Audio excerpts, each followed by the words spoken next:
Etong pag-usapan natin si Mr. Hank. Mga kababayan, eto ha. Uy, Bongo, nakatanggap ng malutong na mura. Mga kababayan, eto naman si Harry Roque, baka naman mga kababayan, handa nang magpahuli. Di ba mahilig ito sa supernatural? Oh. Mga kababayan, yung bagong spokesperson ng DOJ ay talagang Hank, mga kababayan, ganyan yung katawan ko dati eh. Kaya lang, sobrang mahal ko talaga yung abs ko eh. Yung six packs ko, mga kababayan, one ab na lang eh. Mahal ko kasi, para pag nasaksak, di ba? Oh, katulad kami, parehas kami ni JDB, pag nasaksak, mga kababayan, may taba. Hindi ka agad tatamaan yung laman. Etong si Harry Roque, mga kababayan, mukhang may issue dito ha, bukod dito sa Hank DOJ spokesperson na to, mga kababayan. May kwento dito eh. Eto, tingnan nyo to.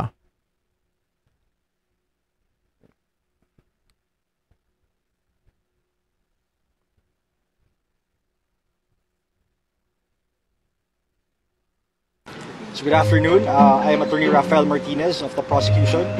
Let's give a little sassy and a little naughty introduction sa bagong spokesperson ng DOJ na ayon sa mga netizen, baka raw siya na... Hoy, shoota ka! Bakit? Huwag ka mag-alala. Shoota ka. Tayo ay nagbubuhat na ulit, no? So balik tayo sa sa magandang katawan para humaba pa buhay natin. Nagulat kasi ako, mga kababayan. Alam mo kung bakit? Natakot ako bigla eh. Yung mga kabats ko nung high school, kabats namin ni Mrs., nagkandamatayan na. Sabi ko, teka lang. Kailangan na ata bumalik tayo sa healthy lifestyle. Oh, kasi lagi ako nakaupo, research dito, kain habang nagre-research. Pag yung tipong mga kababayan, hindi tumatakbo ang utak ko, stress eating, di ba? Ganun eh. Ang dahilan kung bakit tuluyan nang umuwi si Mima Harry Roque sa Pinas. After all, ilang buwan na rin siyang nagwawala sa tinatawag nilang Duterte Street sa The Hague, kung saan araw-araw siyang nakikipagbardagulan sa mga kapwa DDS. Pero mukhang nahanap na raw ni Mima Butanding ang sarili niya, at base sa mga pasaring niya kamakailan, baka nga umuwi na siya soon. Ay, babalik na soon? Bakit? May prospect. Magpapahuli na ako sa iyo. Mga kababayan. Kaya lang, Harry Roque, mukhang hindi ka papatusin nun eh. Oo, bakit kanyo? Yung masyadong yun, Hank. 'Di ba? Masyadong Hank. At tingin ko, yun ay straight, hindi yun hindi yung kagaya nung iba diyan, mga kababayan. 'Di ba, na pwede mong pag-aralin. Yun, nakatapos na yun. O abogado na din. At yun, anti-DDS yun, mga kababayan. Bakit natin nasabing anti-DDS? Tingnan nyo nung hindi pa po siya spokesperson, kasi sa mga nagtatanong, si Miko Calabano ay kasama po ni Boying Rimulya. Kasama ni Boying Rimulya sa ombudsman, spokesperson pa rin siya doon. Kaya lang mukhang hindi mapapakinabangan yung pagiging spokesperson niya doon. Bakit kanyo? Si Rimulya laging may press con. Ito kasi yung mga kababayan, anti-DDS ito eh, malupit. Talagang nagmumura ito, mga kababayan. Talagang grabe po ang pagka-anti-DDS nito. Ayan nakita nyo yan? Polo Martinez. Tingnan nyo, mga kababayan. Hashtag Bongo.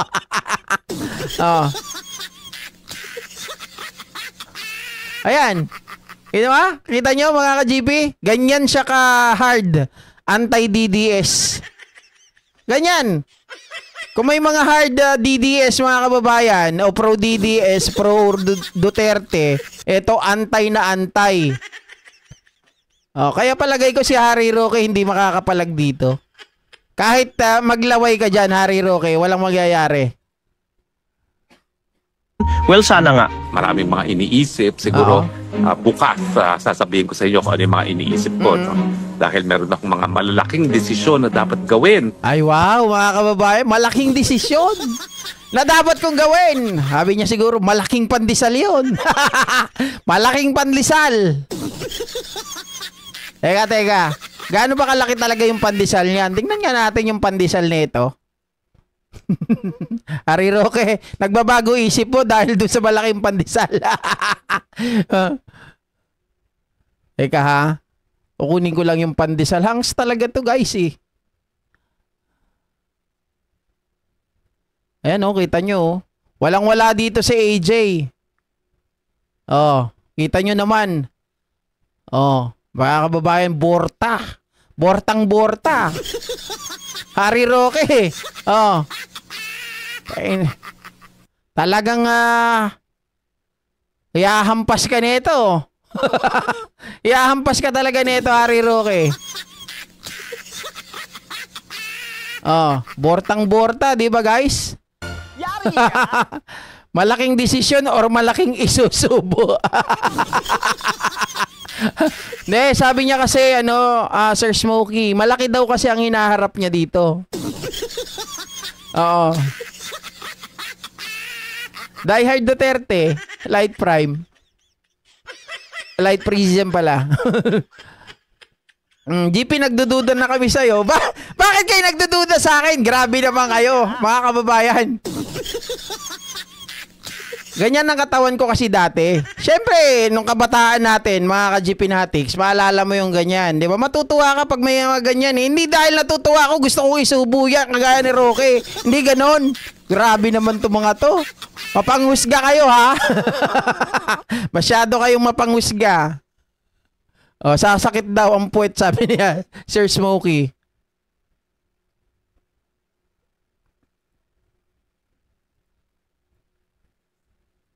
At siyempre, kapag ako may malalaking desisyon, libran kasi ako, napakahirap gumawa ng desisyon. Coincidence or not, halos sabay niyang pinahiwatig yan sa announcement ng bagong borta ng DOJ. Bagong tagapagsalita si Attorney Polo Martinez. Siya ang pumalit kay Miko Clavano na sinundan naman si Boying Remulla sa Office of the Ombudsman. Base sa mga posts sa X, formerly Twitter, gym rat daw itong si Attorney Polo. At may mga bakas din ng pagiging anti-DDS. Anti-DDS talaga yan. Rabid. Die hard anti-DDS yan. At of course, naughtiness din sa kanyang lumang account. You can check it out yourselves, mga Marites, and thank me later. Ayan yung yung kasama niya sa Project Alpha yan. Dati naging ko rin yan, naging coach ko din. Naging coach ko din dati yan. You can check it out yourselves, mga Marites, and thank me later. Before his appointment, Martinez served as a prosecution attorney sa DOJ at dati rin siyang associate ng Platon Martinez Flores San Pedro Leaño Law Offices. Pero enough of the boring credentials, di ba? Ang mahalaga, articulate, witty at medyo paborta din itong si Attorney Polo kaya di nakapagtataka kung may mga nagpapapansin na ring mga malalantot sa press. Malalantot sa press, grabe ka naman. Malalantot sa press. Nako mga kababayan, baka pag si Harry Roque pag nakabalik ng Pilipinas, araw-araw pupunta sa press ko ni attorney, ni spokesperson Polo Martinez. Gaya na lang nito. To proceed to trial. So kasama po lahat yan. Sir, you can. Ayun o. Oo, kasi pinakawisa ka kasi. Unas ka muna. Pwede ba? Hindi na tuloy. So, ibig sabihin, Grabe naman to mga mga kababayan. Talaga pati yung mga reporter nagtitilian eh. Ano ba yan? Hoy, trabaho, hindi yung mukha ang pinag-iinitan ninyo. Parang nakakalimot na kayo sa mga tanong ninyo eh. Nako, mag-aaway si Roque at si Jinggoy. Diba? Ang kukulit naman pati mga reporter, kinikilig ang mga tinggil, mga hamag na yan. Malalantot. Ibig sabihin, wala pang mga ebidensya na nanggagaling doon sa residual population. At si Mima Hari? Aba, nagparamdam daw recently na may malaking desisyon siyang gagawin. Kaya tuloy ang mga malalanding netizen feeling nila uuwi na si Butanding.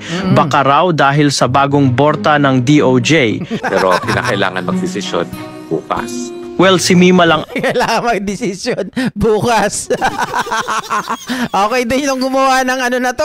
Mga kababayan, pero hindi yan na-establish the fact, Dahil nga lang, napagkakatuwaan lang talaga. Si Roque kasi timing. Yung paglabas ni, pag-appoint dito kay, kay spokesperson Polo Martinez, sabay din ng ng paglabas po sa ere nitong si Harry Roque. Kaya talagang sabi ganun, parang timing na timing gusto mo nang umuwi ng Pilipinas? ang makakasagot niyan. Pero kung si Attorney Polo nga ang target, better hurry up Mima kasi baka maunahan ka pa. So ayan, bring Mama Hari home na tayo, mga Marites. Yun mga kababayan, baka tatanggalan din niya yan ng shirt, di ba? Parang yung katulad kay kay Ronil Yang. Oo.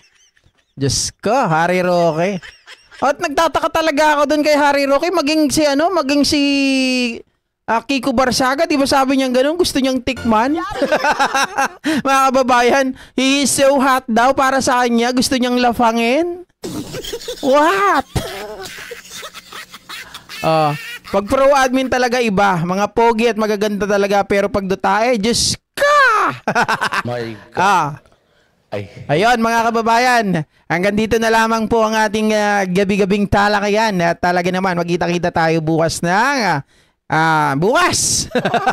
Ayaw ko magbigay ng oras. Baka mamaya maglakwatsa na naman ako Hindi, busy kasi ang inyong abang lingkod, mga kababayan. Di ba? Ano talaga ang buhay? Pagkatapos nito, mag-edit lang ako tapos sa gym na tayo. Bumili na ako ng mga equipment. Kasi marami nang aasar dyan marami nang aasar dyan. Sabi nila, tabako na daw. Sabi ko nga yung abs ko na yan, huli na yan, di ba? Yung chest muna, tapos yung shoulder. Kahit malaki yung chan mo, pag malaki yung shoulder mo, tapos yung chest mo, madadala na yan. Ipon muna ako, pambili ng treadmill. Pumuwi-pwesto sa bunganga. Walang duda, mamalu. Mga kababayan, ayan bitin ba, Mama Winnie Artos? Okay lang yan, ganun talaga. Wala ka kanina diba? Bye guys, see ya. Thank you so much. Good night. Roslyn Ramos, thank you. Janet Ignacio, Mary Jane De Vera, pogi at masarap. Uy, saan? Pangalan pala niya yon, kala ko ako. Assuming. Assuming loko. Sultan, hi sa inyo dyan. Good night.